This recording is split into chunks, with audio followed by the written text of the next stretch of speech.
Good evening. पिछले class में हम लोग प्रेमचंद जी के दो बिलों की कथा जो हमारा था समाप्त हो गया था। आज का हमारा लेसन है राहुल साकृत्यायन का लाशा की ओर। आशा करते कि इसका क्वेश्चन आंसर था तो आप लोग पूरा कर लिए होंगे। जहाँ दिक्कत होता है वहाँ पर से ऐसा कीजिएगा तो हम नेक्स्ट क्लास में इसको सॉल्व कर देंगे। राहुल सांकृत्यायन का जन्म 1983 में उनके नैनीहाल गांव पंडा जिला आजमगढ़ उत्तर प्रदेश में हुआ। और राहुल सांकृत्यायन का जन्म कब हुआ तो 1983 में नैनीहाल गांव पंडा जिला आजमगढ़ उत्तर प्रदेश में हुआ था। उनका पैतृक गांव कनेला था। उनका रहने का गांव क्या था? कनेला। उनका मूल नाम केदार पांडे था। उनका मूल नाम क्या था? केदार पांडे। उनकी शिक्षा काशी, आगरा और लाहौर में हुई। और उनकी शिक्षा काशी और आगरा और लाहौर में पूरा हुआ। सन 1930 में उन्हें श्रीलंका जाकर बौद्ध धर्म ग्रहण कर लिया। तब से उनका नाम राहुल सांकृत्यायन हो गया। और सन 1930 में उन्हें श्रीलंका गया और वहां जाके बौद्ध धर्म ग्रहण कर लिया। तब से उनका नाम क्या? तो राहुल सांकृत्यायन हो गया। राहुल जी पाली, प्राकृतिक, अपभ्रंश, तिब्बती, चीनी, जापानी, रूसी सहित अनेक भाषाओं के जानकार थे। उन्होंने पंडित कहा जाता था और वो सब भाषा के सब भाषाओं को जानते थे। वो जो जितना भाषा है सब भाषा जानते थे। उन्हें महापंडित कहा जाता था। उन्हें महापंडित भी कहा जाता था। सन 1963 में उनका देहांत हो गया और सन 1963 में क्या हुआ? वो मर गए। राहुल सांकृत्यायन ने उपन्यास, कहानी, आत्मकथा, यात्रावृत्त, जीवनी, आलोचना, शोध आदि अनेक विद्याओं में साहित्य सृजन किया। इतना नहीं, उन्होंने अनेक ग्रंथों का हिंदी में अनुवाद भी किया। और राहुल सांकृत्यायन ने उपन्यास, कहानी, आत्मकथा, यात्रावृत्त, जीवनी, आलोचना, शोध आदि अनेक विद्याओं से साहित्य सृजन किया। मतलब ये सबका कहानी एक लिखा है। इतना ही नहीं, उन्होंने अनेक ग्रंथों का हिंदी में अनुवाद किया। अनेक ग्रंथ जो संस्कृत भाषा में जो लिखा होता है, कोई संस्कृत भाषा, उसको भी हिंदी में लिखे हैं। मेरी जीवन यात्रा 6 भाग, दर्शन दर्शन 22वीं सदी, लोग वोल्गा से गंगा, भागो नहीं दुनिया को बदलो, दिमागी गुलामी, घुमकड़क शास्त्र उनकी प्रमुख कृतियां हैं। और ये जो 6 है ये उनकी प्रमुख कृतियां थे। साहित्य के अलावा दर्शन, राजनीति, धर्म, इतिहास, विज्ञान आदि विभिन्न विषयों पर राहुल जी द्वारा रचित पुस्तक को संख्या लगभग 150 है। राहुल जी ने बहुत सी लुप्त प्राय सामग्री का उद्धार कर अत्यंत महत्वपूर्ण कार्य किया है।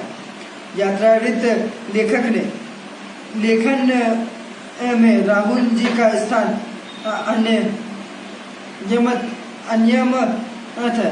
उन्होंने घुमक कड़ी का रास्ता रचा और उसने में होने वाले लाभों का विस्तार से वर्णन करते हुए मंजिल के स्थान पर यात्रा को घुमक्कड़ का उद्देश्य बताया। उन्होंने घुमक्कड़ का शास्त्र रचा और उसमें होने वाले लाभों का विस्तार से वर्णन करते हुए मंजिल में संस्थान पर यात्रियों को घुमक्कड़ का उद्देश्य दिया। घुमक्कड़ी से मनोरंजन, ज्ञानवर्धन एवं अज्ञान स्थलों की जानकारी के साथ साथ भाषा एवं संस्कृति का भी आदान प्रदान होता है। राहुल जी ने विभिन्न स्थलों के भौगोलिक वर्णन के अतिरिक्त वहाँ के जनजीवन की सुंदर झाली प्रस्तुत की है। राहुल जी ने विभिन्न स्थलों के भौगोलिक वर्णन के अतिरिक्त वहाँ का जो जनजीवन था उसे भी सुंदर झाली प्रस्तुत किया है। अब हम आते हैं लेसन में भाषा की। वह नेपाल से तिब्बत जाने का मुख्य रास्ता है। फरी हीरपोल का रास्ता जब नहीं खुला था तो नेपाली नहीं हिंदुस्तान की भी चीजें इसी रास्ते तिब्बत जाया करती थी। अब वो बोल रहे हैं, लेखक जी बोल रहे हैं कि वो नेपाल से तिब्बत जाने का एक रास्ता था। फरी कईड पोड़ का रास्ता जब नहीं खुला था, मतलब वहाँ का जब रास्ता नहीं खुला था तो नेपाल से ही नहीं हिंदुस्तान की भी चीज इसी रास्ते से तिब्बत जाती थी। इतना घूम के हिंदुस्तान का भी तो तिब्बत जाता था। यह व्यापारिक ही नहीं सैनिक रास्ता भी था। यह व्यापारिक रास्ता भी नहीं, यह सैनिक रास्ता भी था। तो सैनिक लोगों को भी जाना था तो यही रास्ते से जाता था। इसलिए जगह जगह फौजी चौकियां और किले बने हुए थे जिनमें कभी चीनी फटन रहा करती थी। और जगह जगह पे क्या था, फौजी ने जगह जगह फौजी चौकियां भी लगे हुए हैं, मतलब यहाँ जगह जगह फौजी लोगों का बसेरा भी बना हुआ है और जिसमें कभी कभी चीनी फटन रहा करती है। आजकल बहुत से फौजी मकान गिर चुके हैं। दुर्ग के किसी भाग में जहाँ किसानों ने अपना बसेरा बना लिया है वहाँ घर कुछ आबाद दिखाई पड़ते हैं। ऐसा ही एक चीनी किला था। अब बोला जा रहा है कि दुर्ग में के किसी भाग में जहाँ किसान ने अपने बसेरा बना लिया है वहाँ घर कुछ आबाद दिखाई पड़ते हैं। और जहाँ किसानों ने बसेरा बना लिया था मतलब उसी का वही इलाका में कोई बहुत सारे किसान क्या किए थे, बसेरा बने, वहाँ क्या जमीन वहाँ का घर क्या आबाद दिखाई देता था। ऐसा ही तक एक चीनी किला था। अरे असम में ही एक चीनी किला था। चीनी किला बोल सीमेंट वाला किला। हम वहाँ चाय पीने के लिए लेखक जी वहाँ पे गए, वहाँ पे चाय पीने के लिए रुके। तिब्बत में यात्रियों के लिए बहुत ऐसी तकलीफें भी हैं और कुछ आराम की बातें भी। वहाँ जाति पाति तो छुआछूत का सवाल ही नहीं है और न औरतें पर्दा ही करती है। तिब्बत जाने वाले यात्रियों लोगों को बहुत सारे तरीके बहुत सी तकलीफें होती है, बहुत तकलीफ होती है और कुछ आराम की बात भी होती है। वहाँ जाने वाले कुछ आराम का बात होता है, कुछ तकलीफ वाली बात होता है।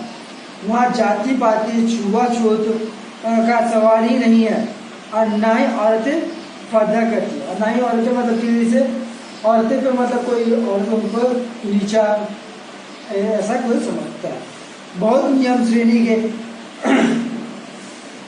भिखमंगे को लोग चोरी के डर से घर के भीतर नहीं आने देते, नहीं तो आप बिल्कुल घर के भीतर चले जा सकते हैं। और बहुत निम्न श्रेणी के भिखारी मतलब बहुत छोटे जाति के भिखारी जो थे उसे लोग चोरी के डर से उसे घर के अंदर नहीं आने देते थे। और नहीं तो वो आप बिल्कुल घर के भीतर चले जा सकते थे। चाहे आप बिल्कुल अब चिरित हो तब भी घर की बहू या सासू को अपनी झोली में ऐसे चाय दे सकते थे। और आज वो लोग चोरी नहीं करता तो क्या करते थे, वो घर बुला के उसे चाय भी पिला सकते थे। वो आपके लिए उसे पका देगी, मक्खन और सोडा नमक दे दीजिए। वह चाय चौड़ी से एक कुटकर उसे दूध वाली चाय के रंग की बना के मिट्टी के टोटीदार बर्तन में रखने वाले आपको दे देंगे। और वहाँ क्या किया जाता था कि मक्खन और सोडा नमक को मिलाकर ही चाय के रंग को मतलब दूध में डाल के चपत्ती डाले चाय के रंग में ला के उसे दे दिया गया। चाची में तो मट्टी का बर्तन, मट्टी का ये कप में दे दिया गया। यदि बैठक की जगह चूल्हे ऐसे दूर है और आपको डर है कि ये सारा मक्खन आपकी चाय में नहीं पड़ेगा, तो आप खुद जाकर चोरी से चाय मचकर ला सकते हैं। चाय का रंग तैयार हो जाने पर फिर नमक मक्खन डालने की जरूरत होती है। अब बोलते हैं कि यदि बैठकर ही जगह चूल्हे से दूर है और आपको डर है कि सारा मक्खन आपकी चाय में नहीं पड़ेगा, मतलब जो बोल रही आपको डर है कि चोरी का सारा मक्खन चाय में नहीं डाल देंगे, तो आप खुद जाकर चोरी की ये चाय मचकर ला सकते हैं। आप खुद जाए तो आप डर लग रहा है कि आप चोरी हो जाएगा आपका, तो आप खुद ही जाकर उसे मचकर ला सकते हैं। चाय का रंग तैयार हो जाने पर फिर नमक मक्खन डालने की जरूरत होती है। अब वो बोलते हैं कि चाय का रंग तैयार हो जाने के बाद ही नमक और मक्खन डाला जाता है। प्रत्यक्ष चीनी कीले से जब हम चलने लगे तो एक आदमी राहदारी मांगने आया। हमने वहाँ दोनों चीटें उसे दे दिया। शायद उसी दिन हम थोड़ा के पहले के आखिरी गांव में पहुंच गए। और वहाँ पे जब चीनी कीले से वो चाय पी के जब निकले, वहाँ चाय पीने के बाद वहाँ से एक आदमी से उनका मुलाकात होता है। वो मुलाकात होने के बाद वो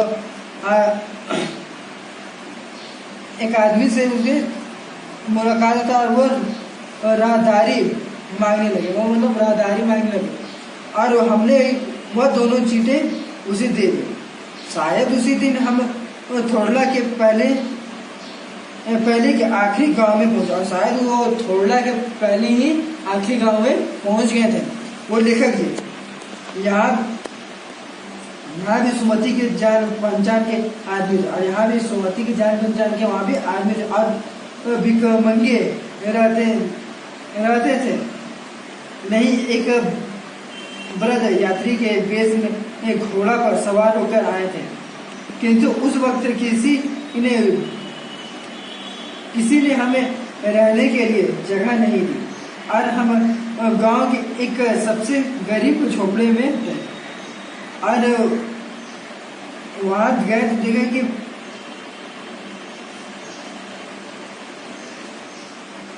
यहाँ सॉरी मैं एक लाइन छूट गया है, तो फिर हम दोबारा पढ़ते हैं।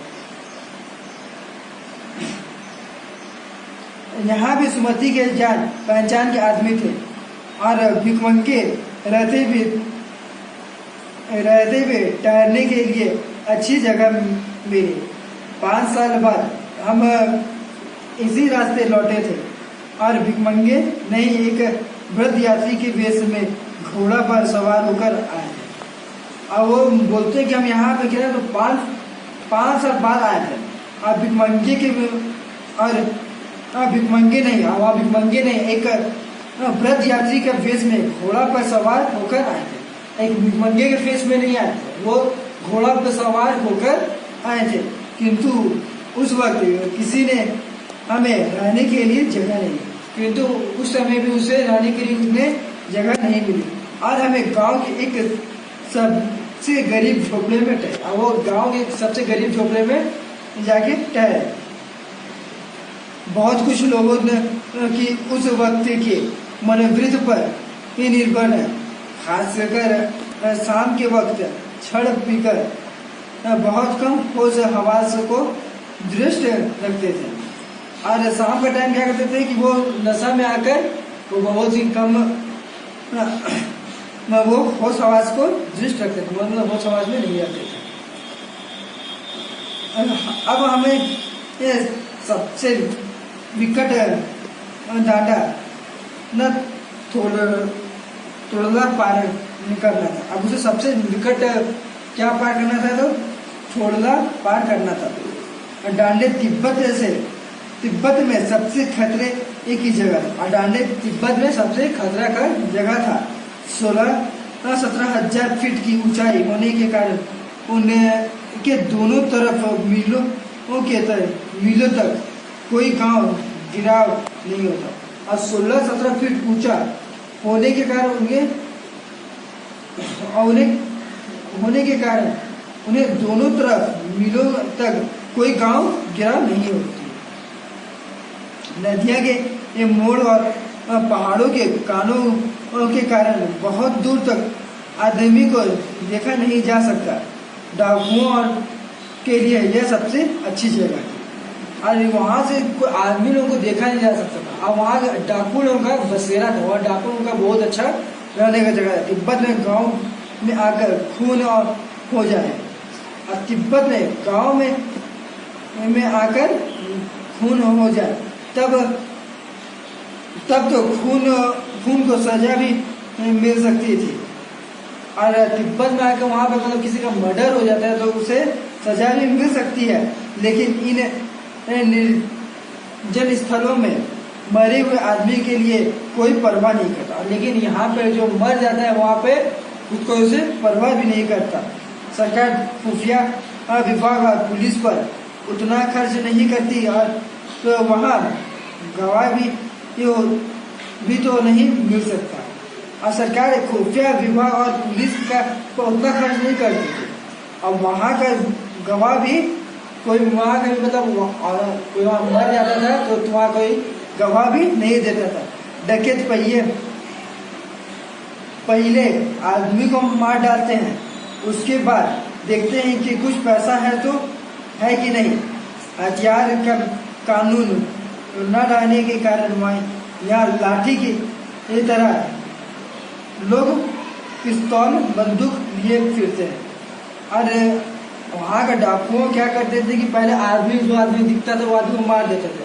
आदमी को मारने के बाद देखते थे उसका जेब चेक किए, कोई पैसा वैसा तो नहीं, हथियार अब कानून के बस में न आने के लिए वो क्या तो पिस्तौल रखते थे, पिस्तौल बंदूक रखते थे। डाकू यदि जान से ना मारे तो वो खुद उसे अपने प्राणों का खतरा है और डाकू से जान से नहीं मारता तो उसे खुद अपने प्राण का शंका रहता था। गांव में हमें मालूम हुआ कि पिछले ही साल थोड़ला के पास खून हो गया। शायद खून की हम उतनी परवाह नहीं करते क्योंकि हम भिखमंगे थे और जहाँ कहीं वैसी सूरत देखते टोपी उतार भीख जीभ निकाल पूछी दया एक पैसा कहते भीख मांगने लगते हैं। अब बोला गया कि गांव में हमें मालूम हुआ कि पिछले ही साल थोड़ला के पास खून हुआ। उन्हें मालूम चला कि थोड़ला के पास ही एक खून हुआ है। गांव में हमें मालूम हुआ शायद खून की हम उतनी परवाह नहीं करते। शायद वो लेखक बोलते हैं खून होने की हमें उतनी परवाह नहीं करते क्योंकि हम एक भिखमंगे थे, वो एक भिखमंगा था। और जहाँ कहीं वैसी सूरत देखी टोपी उतार भीख जीभ निकाल पूछी ये एक पैसा कहते भीख मांगने लगते। और जहाँ देखते ऐसा कुछ होता है तो क्या करते अपने को आत्मसमर्पण करते थे, अपने को मतलब सरेंडर बोलकर अपने जीभ को निकाल कर अपने टोपी का जो टोपी लगाया रहता है टोपी को रख देते हैं और जीभ निकाल कर अपने वहाँ पे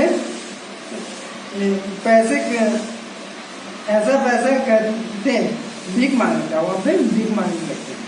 लेकिन पहाड़ की ऊंचाई चढ़ाई थी पीठ पर सामान लाद कर कैसे चलते। लेकिन वहाँ का जो पहाड़ था वहाँ का चढ़ाई बहुत कठिन था, पीठ पर उसका सामान लाद कर कैसे चलते। और अगला पड़ाव 16-17 मील से कम नहीं था। और अगला पड़ाव क्या था कि 16-17 मील से कम नहीं था। मैंने सुमति से कहा कि यहाँ से लड़कोट तक के लिए 2 घोड़े कर लो, सामने सामान भी रख लोगे और चढ़े चलोगे। और मैंने सुमति वहाँ से सुमति ने उसे कहा कि एक घोड़े कर लो, उसे आराम से आप चल भी जाओगे और वह कुछ सामान भी रखने को मिल जाएगा। इसका बाद का स्टोरी हम लोग पिछले क्लास में पूरा करेंगे। इसका बाद का स्टोरी आप लोग पूरा पढ़ लीजिएगा, पूरा पढ़ के रखिएगा। पिछले क्लास में हम इसको पूरा करेंगे और इसका यहाँ से यहाँ तक पढ़ें, इसको फिर से आप लोग रीडिंग कीजिएगा। और जिसके द्वारा ये लिखा जाता है, किसके द्वारा लिखा गया है उसका नाम ये आपको याद होना चाहिए। ये जैसे ये नासा किया किसके द्वारा लिखा गया है, तो राहुल संस्कृत यान के द्वारा लिखा गया है। ये बात आपको याद होना चाहिए। ये हर लेसन का ये बात को आप याद कर लीजिएगा। और थोड़ा इनका जो चरित्र होता है उसके बारे में भी आप याद कीजिएगा। और इसका स्टोरी एक बार आप पढ़िएगा और जहाँ तक इसका स्टोरी का थोड़ा मोड़ा क्वेश्चन आंसर मिलेगा उसको बनाने का कोशिश कीजिएगा। और आपको सर जिस तरह बोले हैं उसी तरह पढ़ाई करना है, आप पढ़िएगा।